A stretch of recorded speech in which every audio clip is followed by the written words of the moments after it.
Magandang araw po sa inyong lahat mga kapatid. Sinasabi po sa Biblia, Kawikaan Kapitulo 29, versikulo 2, kapag matuwid ang namumuno, natutuwa ang bayan.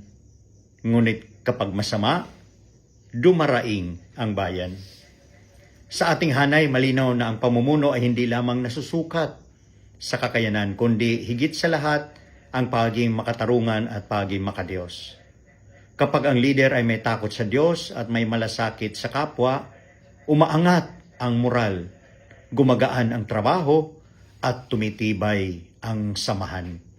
Ngunit kapag ang namumuno ay pinapatakbo ng pansariling interes, kasinungalingan at pang-aabuso, bumabagsak ang tiwala, humihina ang pagkakaisa, at napipilitan ang marami na magtiis sa hirap.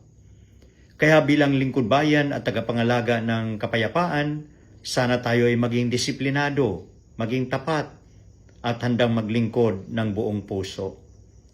Tandaan po natin, ang matuwid na pamumuno ay hindi lamang tungkulin ng iilan, kundi responsibilidad ng bawat isa sa atin.